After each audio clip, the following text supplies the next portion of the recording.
Good luck. Hello, everybody. My name is Lat Mackey, and this is Sequence Break, a bonus episode. So I've been doing a show on the Games Done Quick Twitch channel and YouTube channel. It's called Games Done Classic, where we look back at legendary moments with the legends that made them happen. It almost has the look and feel of a podcast. It's been a lot of fun, and I've had a chance to look back at some really legendary and classic moments in GDQ history. It's kind of interesting because you can kind of plot the growth of speedrunning and our community along with some of the things we've seen at Games Done Quick. You can't deny the effect that Games Done Quick has had on our community. So most recently, the most recent episode got a chance to look back at Kaizo and fan-made Mario games throughout the history of GDQ. And the first one, interestingly enough, was Kaizo Mario World, performed and ran by Dram55. And I'm going to start sharing some of these clips with you here on the podcast because we've had some really great conversations with some people who don't necessarily speedrun anymore, and also some of the most competitive and most viewed speedruns in history. So this first one's going to be some of the Mario variety, and I'll start sharing some of them. I had got to do an episode on TASBot. I did an episode on the very first GDQ, and so people you've actually heard on the podcast before as well. So I'm not going to share the whole episode, but we will share some clips if you're at all interested. It's all happening live on the Twitch GDQ channel, and it happens about once a month, depending. And it's always going to be on a Sunday, but when we actually do the show kind of depends on what is available in the GDQ schedule. This first one, I hope you enjoy. This is Dram55, PangeaPanga, Mitchflowerpower, and GrandPOOBear throughout discussing, fan-made and Kaizo Mario games. Enjoy. And welcome back to Games Done Classic, where we're looking back at legendary GDQ moments with the legends that made these runs, these performances happen in the first place. If you're watching this on YouTube and would like to support our live content, please consider checking out our Twitch channel at twitch.tv/GDQ. And if you have an Amazon Prime account, you can subscribe to any Twitch channel of your choice every month for free. Please consider using it on us here at GDQ so that you can help keep supporting GDQ Hotfix content that you are watching right now. If you're live in the channel right now, folks, if you're on Twitch, we are live here. We are live here, and we're virtually sitting down on the virtual couch here with some people who have been involved in Kaizo fan-made games for a very long time. Here we have Dram55, GrandPOOBear, PangeaPanga, and Mitchflowerpower. How y'all doing? Thanks so much for being here, y'all. No, thank you. Yeah. So I thought to have this opportunity to bring all of you together in the first place and talk a little bit about how we've seen, take us back first of all to, way back in the day and what it was like, before Super Dram World came out, what was the Kaizo and fan-made games like in the Mario community? And I'm going to throw this up to whoever wants to what kind of games existed before Super Dram World? You can't ask me that question. Yeah, I guess. Yeah, that's a Panga Dram question. Yeah, so I first got introduced to Kaizo stuff around 2008, and back then there was not a lot of ROM hacks related to being extremely difficult, and the ones that were kind of badly made. They were on the verge of being the trolley types, and eventually around maybe 2009, 2010, they started to surface and become a little better in terms of level design. And that's when I started to make levels and ROM hacks. So between 2010 and 2015, there would be a progression. And it wasn't really until Dram World came out that I noticed Kaizo was actually good. And most of the Kaizo levels were made for tasks only, or people that had to use save states, had to play the game slower. So before Dram World, I don't think most of the Kaizo hacks were tailored towards people that actually wanted to, or who were masochistic enough to play them without save states. So that was what the Kaizo community was kind of back then, I'd say, at least in my experience. Well, and I'm curious, Panga, because so you're the creator of Super Dram World, and had you been speedrunning Mario World at this point? Like, what was your experience with the vanilla version of Mario World? My experience is actually in the reverse compared to most people. So it was my first game, and I played it casually. I beat it, but I never speedran it, and I never knew speedruns existed until 2014. And it wasn't until I saw Dram's speedrun at GDQ where I was like, wow, people actually play this game without using save states. Since I was a tasser back then, and when I saw Dram do this, I was like, maybe there's people that actually would play Kaizo hacks without save states. So I tried to make like an easier version, since the hacks I made back then were extremely hard and not meant for people to be played like that. But yeah, that was my experience with Super Mario World. When you started creating it, I have to ask, I mean, was it Super Dram World the original title of the game? Like, was this going to be a game named after Dram? At first, I didn't really have a title. I'm really bad at making titles, but when I started making it, I was kind of tailoring it towards him-ish, since he was the only person that I really knew that played Kaizo hacks. It wasn't until I stumbled upon a couple other streamers like LinkDead and Area 51 that also did it. But Dram became my inspiration for the hacks, so I guess I just named it after him because of that. Did you know Dram before you started working on it? Not personally. I knew his name, and occasionally I would stop by when he streamed, but I don't think it was until after Dram World that we really got to know each other a little better. So, Dram, I got to ask, when you find out that there's a game named after you, how do you react? What are your thoughts? Yeah, it was pretty, I don't know, it was interesting. I don't really remember my reaction at the time. I can tell you, Panga, I've never felt more guilty than right now for never finishing the game. I was about to say, this is going to sound super fangirly, but like it's always been a dream of mine to have Dram watch one of my Dram World runs, and he never has because he's never finished the games. He doesn't want spoilers, which I respect. I totally respect that, but it's just it's really funny. Yeah, he says that now. I would have took couch on this run. I think you may have asked, but I was already home. It was Sunday, and you were leaving. I asked for both my Dram World runs, but they were late in the week, so unfortunately you couldn't do them. That's what happens when you're prime time, Pooh. Yeah. I got to ask, Pooh, because I have heard so many speedrunners credit and thank Dram in their runs, in the in the fan-made games they've created. Why is that? What is it about Dram that inspired a lot of you to try these things and to do these things? Well, I think it's kind of like GDQ, especially those years of GDQ, like I'd say like 2012 to 2015 were very like, it was just exploding information, speedrun information onto the scene, onto all these other gamers. And that was, those GDQs, 2015 GDQs specifically, like really, really inspired me to start speedrunning. And so it was Dram's Kaizo run that made me think like, well, if he can play this game, which I thought at that point only TASs had ever done, only, computers. I didn't even know what TAS meant at the time, but only like computers had ever done. If this guy can play this game live in front of an audience, this game that I thought was so hard, I was like, I could be not last on the Mario 3 leaderboard. And it was that run and Sinister's blindfolded Tyson Punch-Out run where he lost to Tyson. Those two runs, like, I looked at those things, and those are just like things I thought were just impossible in gaming.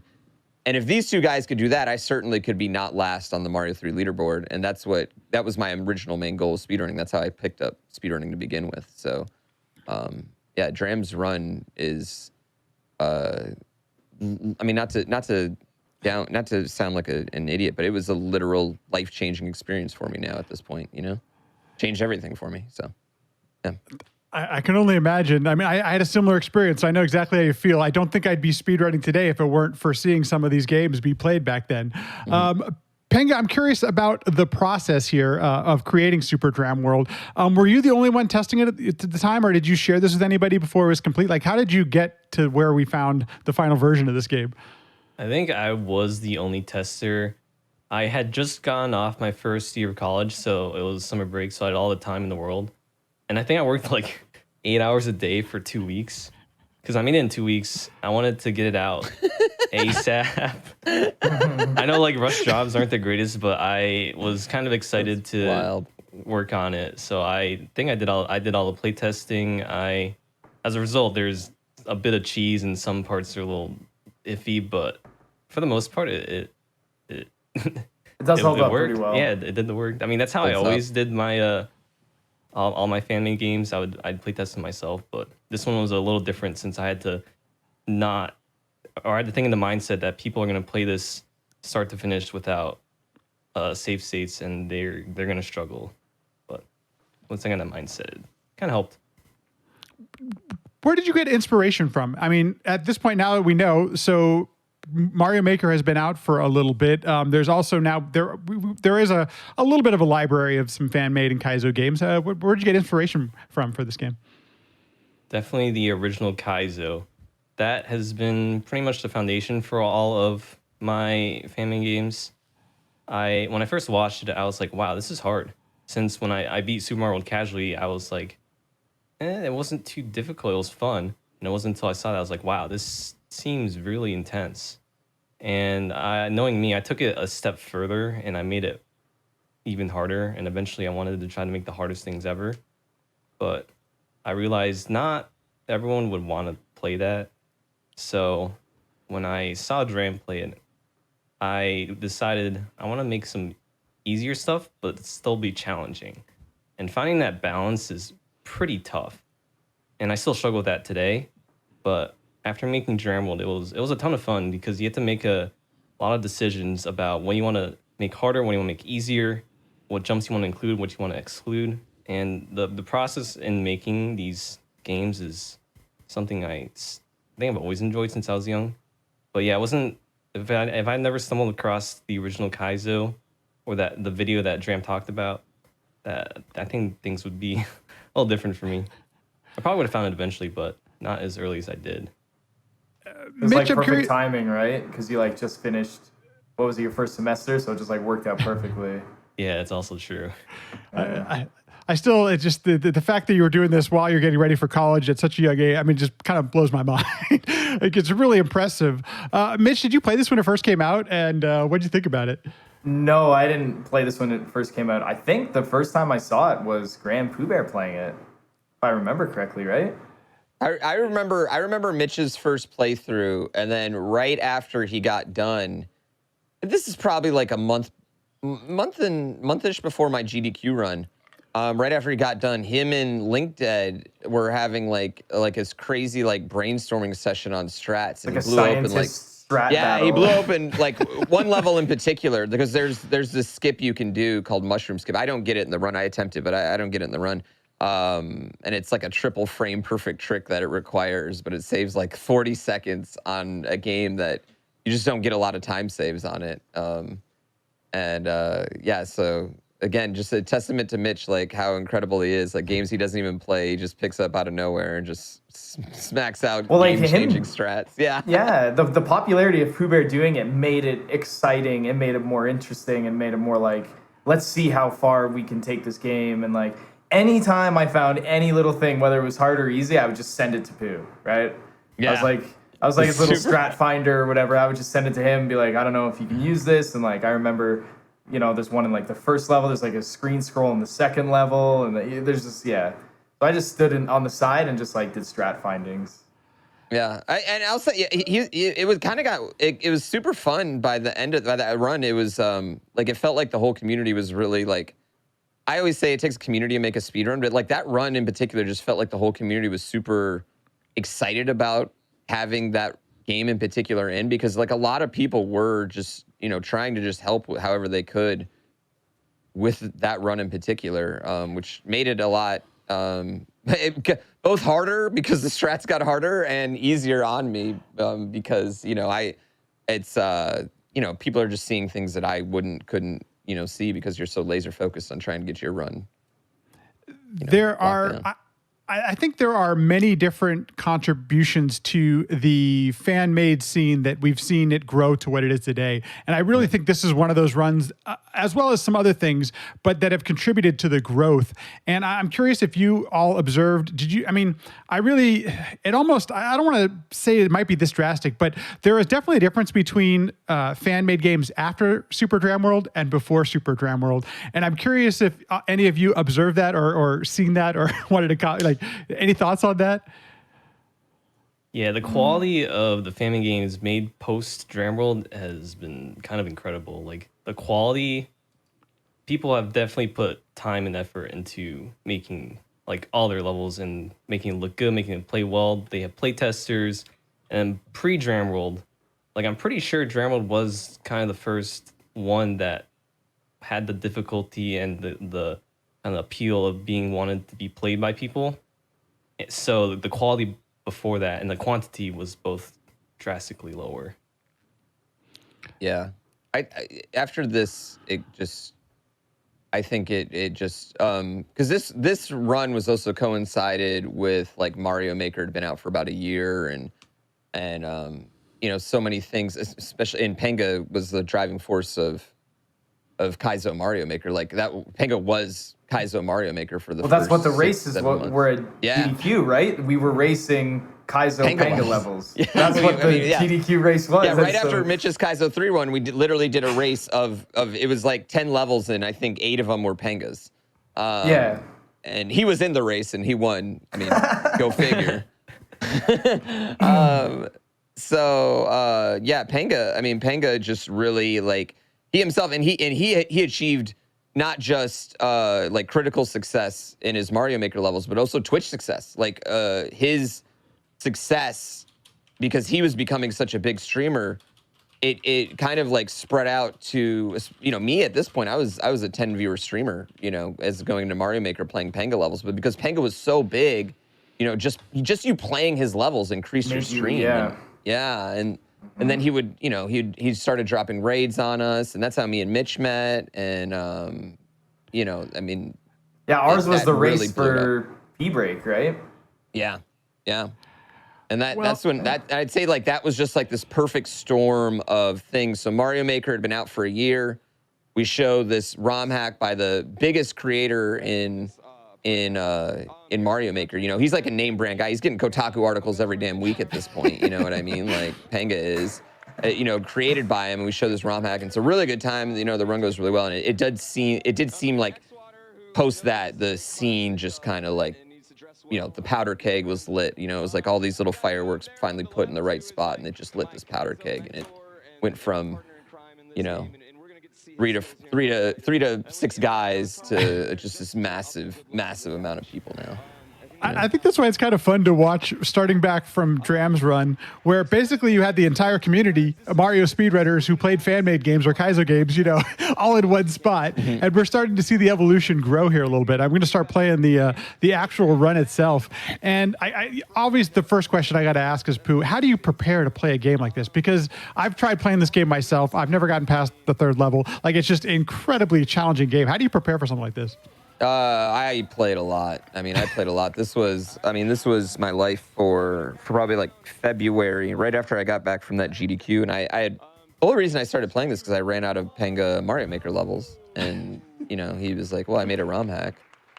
So I was like nagging. I was like, hey, make more levels for me. And he was like, yo, I made a ROM hack. So before you did Dram World, that was when you were still like Mario 3 is better than Super Mario World at that time? I still feel that way. I still feel like the Mario 3 base game is significantly better than the Mario World base game. I'll never give up that hill.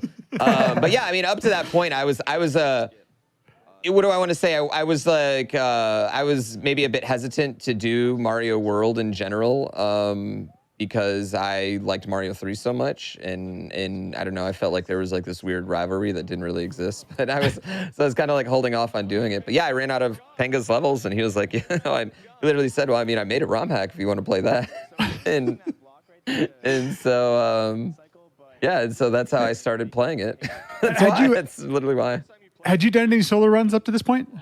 No, the only only things I had done up to this point were Mario Maker stuff. I did the Mario Maker Kaizo race with Mitch the year before, and then I did a blind Mario Maker race the summer before in the SGDQ game. So this is my third GDQ, but this is my first solo run. So I was also like incredibly nervous for that. Yeah, super scary. Yeah. That's what I was going to ask, because Mitch mentioned the nerves, and it's surprising to hear you guys say the nerves because you seem so comfortable and everything out there. But playing a game like this, I mean, it had to be, right? There's just anything could go wrong. No, my heart was the whole week. My heart was just like beating super hard because I was nervous for a lot of reasons. Like one, I felt like if I didn't do well on this, like because at this point, you know, it's the third time these have been in.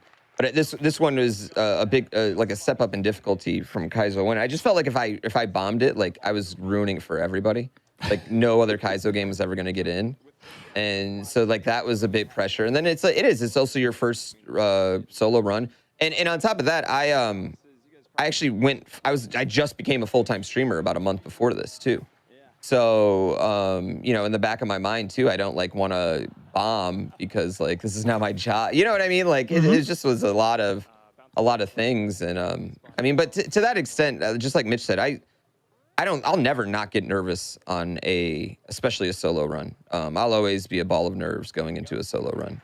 It's just impossible not to be, because you work so hard to it. It's like a fight night, you know. It's like being a boxer or a UFC fighter. You know, you're going for months and months and months of training for one night, and if you bomb it, you don't get another one. You know what I mean? Another opportunity may not come. You know, it's like Olympians. Like it's just may not be there. So yeah, it means a lot, and you got to crush it. You know, so.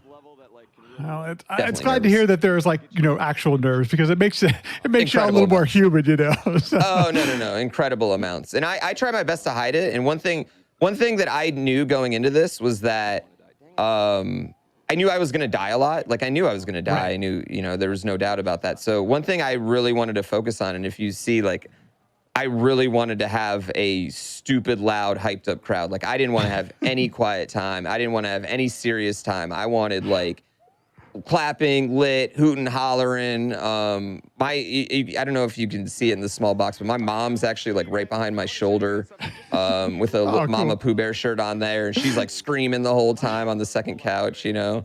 And I was like, I also like planned to show off a bunch of blocks too, so I could also, like, when I died, it didn't look as bad because I was like going to take intentional deaths anyway. So yeah, sometimes stuff like that takes the pressure off when you start doing little silly things.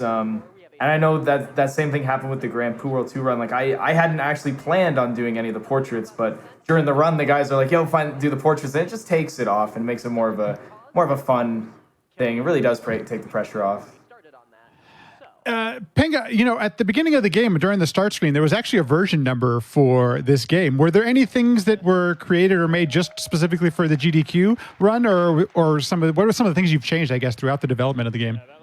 It wasn't until Dream World 2 that I made anything specific to like runs, but Dream World 1.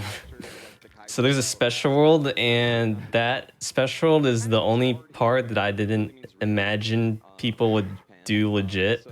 So there's a level, the last level is called Dram's Butthole, and that's just kind of because I'm a 19-year-old kid and I want to meme, but yeah, it used to be way harder, and I had to nerf it so that people would actually try to play it. And I remember watching LinkedIn, who spent 24 hours trying to beat it, and that was on the nerfed version. So you can imagine how hard the original version was. I can't imagine what version 1.1 fixed, but yeah, that was version 1.2.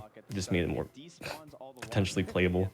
Yeah, and for the record, for me in Dram World 2, I did make Panga put in replace. It was one single block, one muncher with one single block that made a skip that if I missed the skip, I like literally had to like reset the game and play 2 levels over. No. Yeah, so I asked him to do it maybe like I don't know, 12 hours before my run.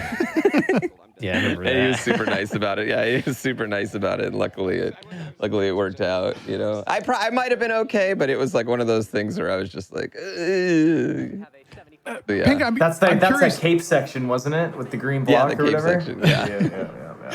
You mentioned that it was so challenging that LinkedIn, after 24 hours, was still struggling with it. Were you able to beat that section without save states? Yes, it took me not the old version, the new version. It took me an hour and 30 minutes, I think. So okay, still super challenging. Yeah, it was still tough. After building it for a long time. And to this day, I would say Dram's Butthole is one of the hardest levels that in a like widely played ROM hack, Yeah, it's for sure. Very tough. Yeah, it's extremely difficult. For those of us that really enjoy watching these things, and we've seen nowadays and we'll see in GrandPOOBear World too, where there's a lot of custom things that weren't in the vanilla game that we're getting to see nowadays. Was there anything that you added into the vanilla game, or is this a vanilla fan-made game or Kaizo game? This is mostly vanilla. I think the non-vanilla things are just like quality of life things. But yeah, I wanted to make Dram World as close to mimicking the original Kaizo Mario series as possible, just to get that nostalgic feel. So that game is also pretty much vanilla with very few tweaks. And I kind of want to make the whole Dram World series like that. Like Dram World 2 is also similar with the vanilla feel and with the quality of life options. But yeah, that's pretty much how I felt about Dram World. And one thing I'd say that Dram World did is, like, if Kaizo introduced some like themes and tropes, like Dram World like cemented them in, like the 5-world castle or the 5-room castle, and like a certain amount of Kaizo blocks and the use of munchers and things. Like I think like some of those tropes that he used became things that you're going to see repeated in all Kaizo hacks now in some ways, which is kind of fun. Dram, I gotta ask, when you hear about things like, well, there's a section of the game called Butthole, things like that.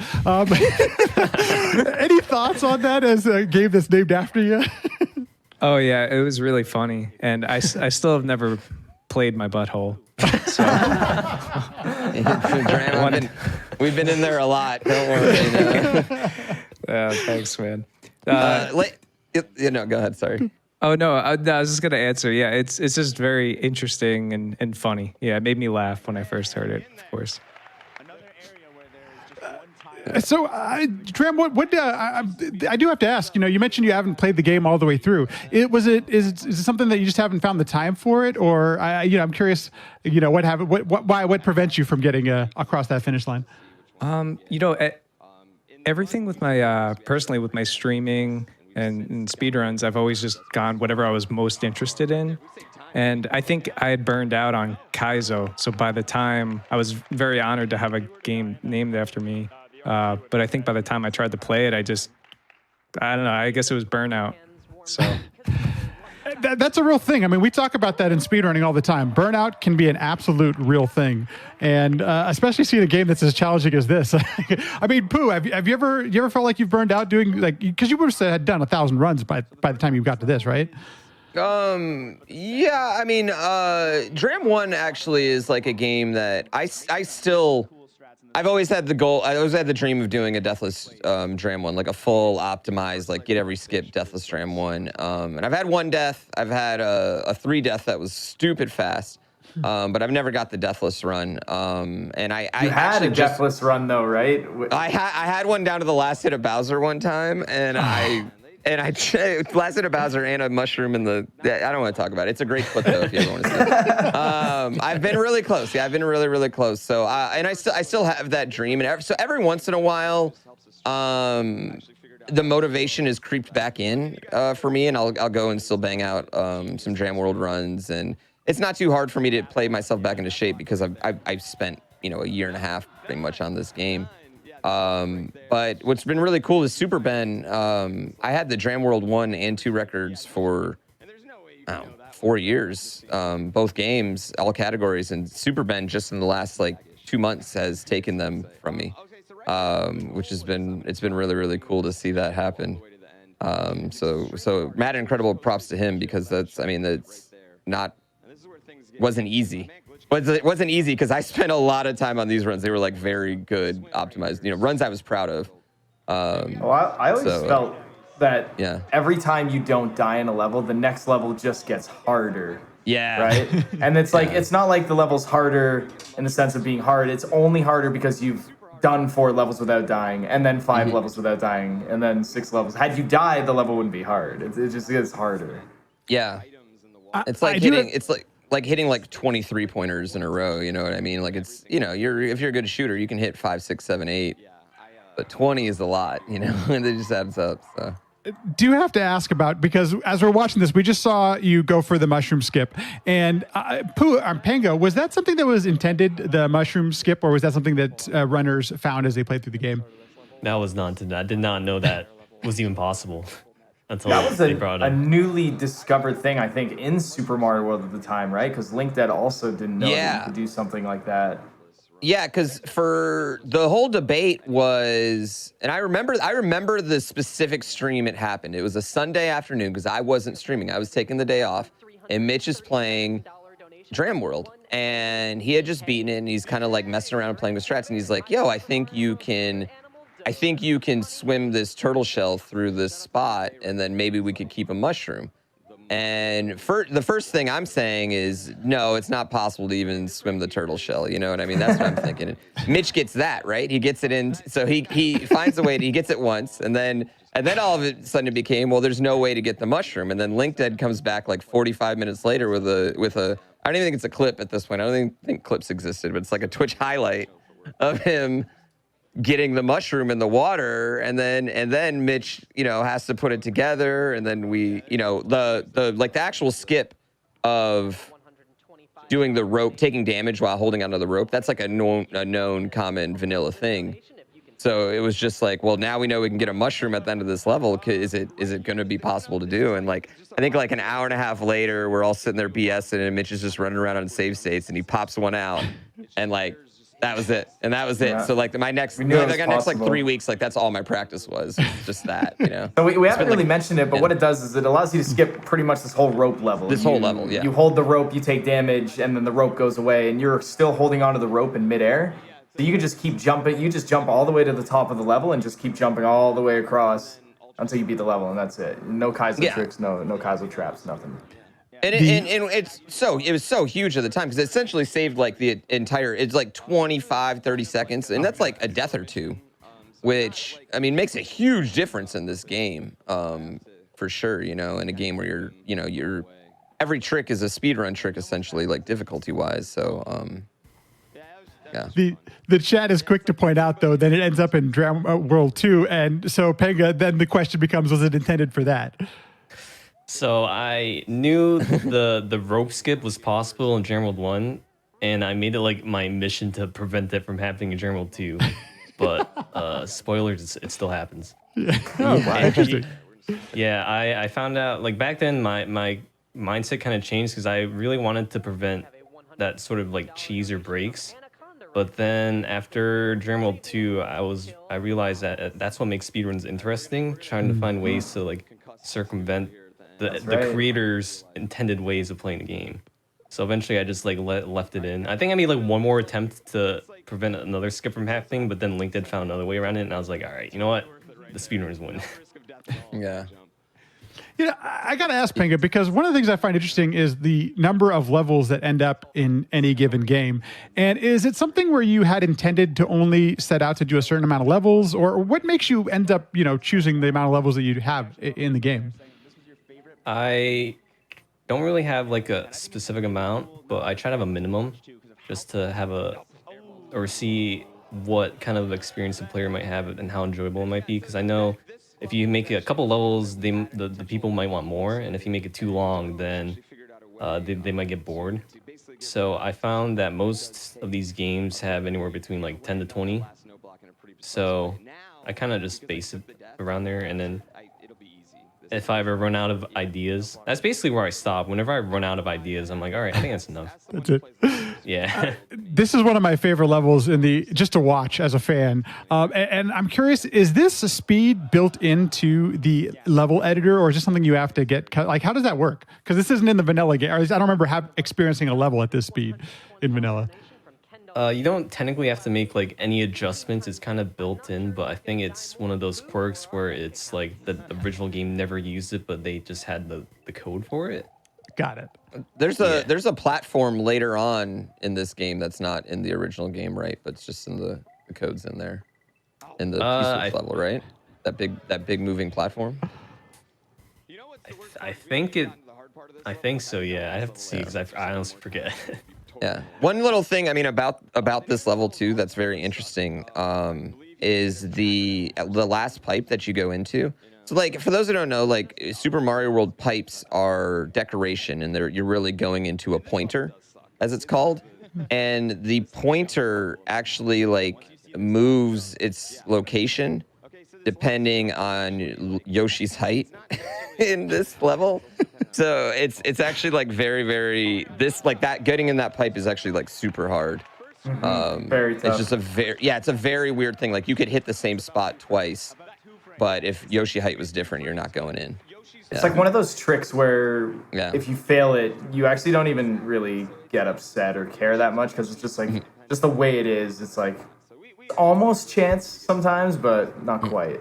And if you don't die on the level at all, on the second half of the level, the turtle spawns a little too low and you'll miss the turtle off the note block. So you have to do like a funny little jump if you want. Yeah, there's a whole bunch of like there's a lot of little quirks in this game like that. Like in this level, right here, to spawn a boss pattern that makes me not have to take an intentional death with the Eries, I have to actually spawn, hold on, these first Eries right after the fishing boo here, after I go over this ledge. These two Eries, I spawn them a specific way. This I just found on like complete accident one day. But I spawn these Eries a specific way. You see one, then the other, and that causes a specific pattern for the boss and makes me not have to take an intentional death on that boss and saves a little bit of time. So... And there's other little moments like that, like in the 5-room castle, like how the dolphins spawn can make me spawn the right boss pattern. So yeah. There's also times, and you mentioned at the beginning of the run, but where you look like you're taking weird jumps, but you're avoiding Kaizo blocks, and it's one of the things we as viewers we don't get a chance to see that when you're doing this live, unless we go watch your stream and stuff. So it's kind of fun to see that and to know that those things actually exist. Yeah, yeah. Now that you're talking about boss patterns, is I think we had found wasn't it like 17 Wendy's? Yeah, there's 17 Wendy's, and like 5 of them were slower than taking an intentional death. And then so I memorized the other 12. And there's 4 that popped up a lot if I do it, but I memorized the other 12. And then if I got one of the other ones, like I was just SOL, you know. So that was a big thing. And that's actually been one of the things that's been really hard when I go back to this game is I've lost my notes on the Wendy patterns, like, on a hard drive somewhere. I bet I could find them, but I lost my notes. So when I go back, I pretty much have to hope for one of like the 4 main patterns I get. And sometimes I'm just, SOL. Panga, is that something that you program in, or is that just built into the Wendy code? That's built into the game. Yeah, the game has its own like RNG, and it's a seed, and then there's a bunch of different enemies and things that can manipulate that RNG, so it feels fresh every time. But yeah, I didn't do anything to like make it change. Yeah, it's just so whatever frames you get there will determine the pattern. I think Super Mario World has a frame counter for RNG, right? It's got a normal frame counter and then RNG frame counter, maybe? I don't know. Something like that. There's like people that have in-depth analysis on how RNG works in that game, but I just use it for the basic needs, like the Wendy fight. Yeah, like the Wendy fight, what I noticed was if I missed the door and I'd spawn different dolphins, that's when I would lose one of my optimal patterns, But if I had like this many dolphins spawned, then I would get one of the 4 best patterns generally, And that's what's really interesting about it. And the same thing with that boo fight. There's also a little spawn trick with a turtle later on, but it's not that big a deal in a water level. Well, even these chucks that we're at now, like he let the plant go down halfway before he went down, so that when he did go down, the chucks had just started their cycle. There's a lot of enemy manipulation in this run, actually. Yeah. Really cool. Panga, you mentioned. Oh, sorry, go ahead, Poon.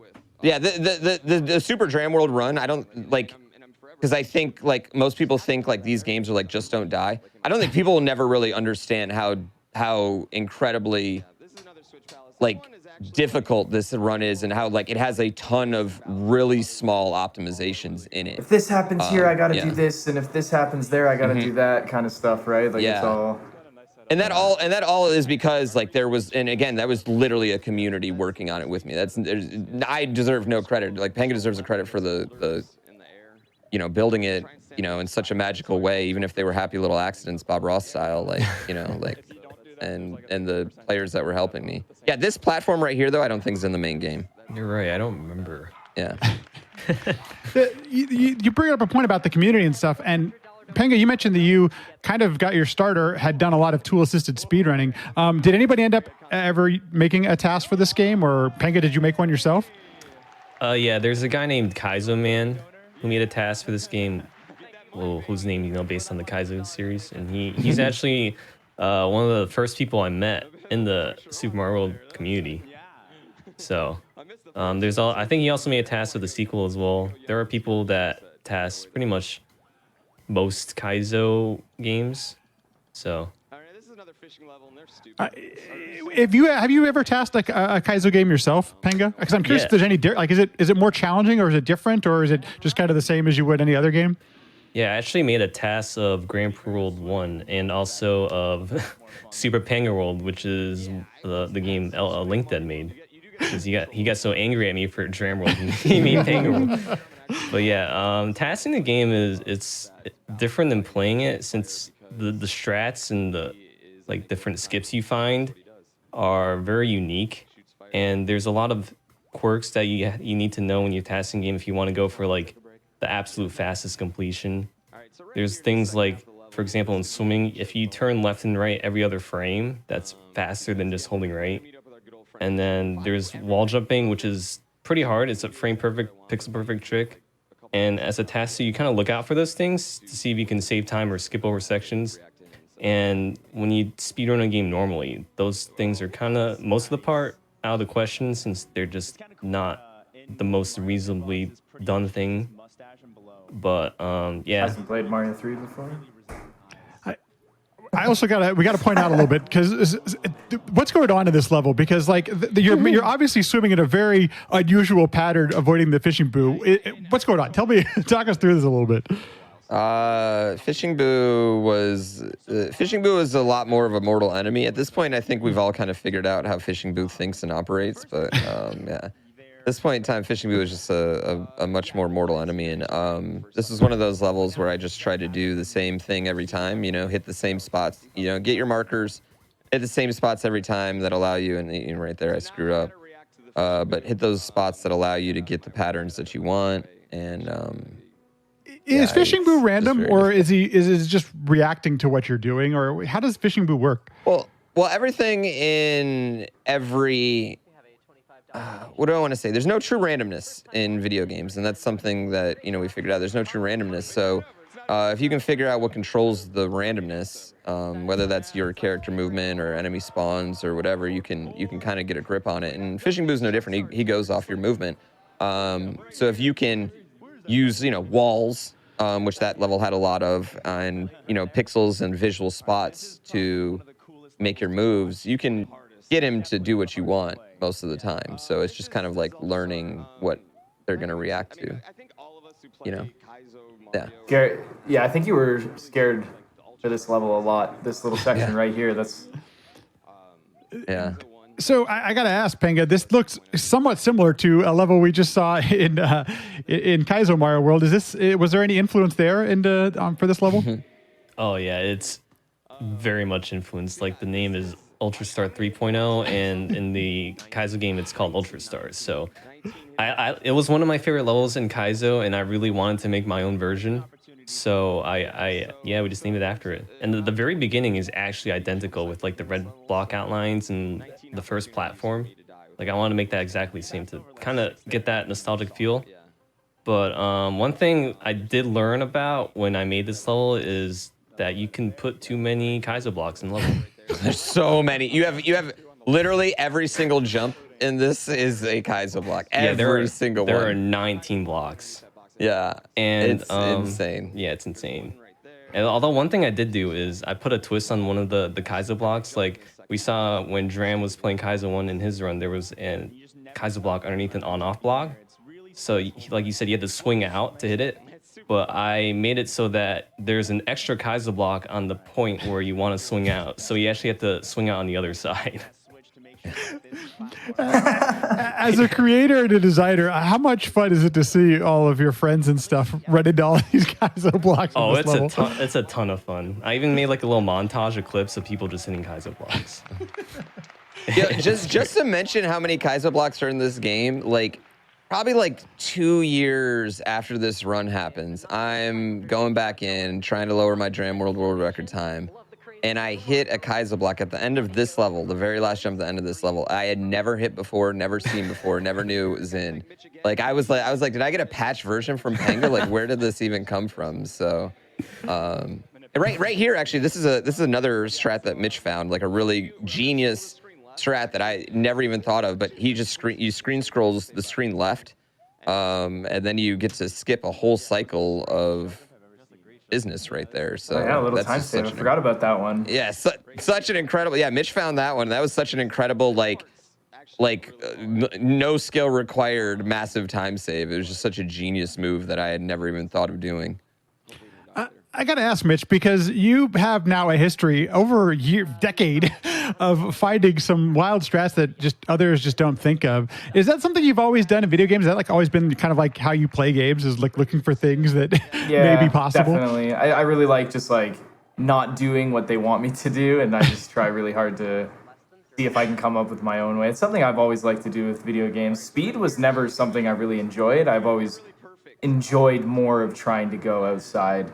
Like video games with out of bounds, I think is like so cool. Like you're just breaking the boundaries and going out. I've always liked stuff like that. But then speedrunning comes more into the play of like skillful, like a sport, I guess.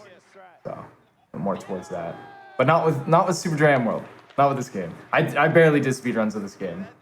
You know, Glitch Cat mentioned something in the chat that I think we kind of skip over nowadays because we've seen it for so long, but that old school style shell jump, even shell jumping, I remember first seeing it when, first seeing you all try some of these things. Like shell jumping is something that wasn't, there's never, can't remember a level in vanilla where you actually needed to shell jump anything. And it's something we almost take for granted nowadays. Yeah, so when I made Dram World, I knew shell jumps were a thing. I've known they were a thing for a while, but my impression with shell jumps is they were like tasks only and they were hard to do. So I only threw in like maybe one or two in the entire hack. Since also Kaizo in general. But you had the also double didn't one have- in the Rise and Fall, right? I think there's there's like the one, that one. Yeah, there's the one in level 3, the short shell jump, and then the I think there's maybe four. If you count the double as 2. Yeah.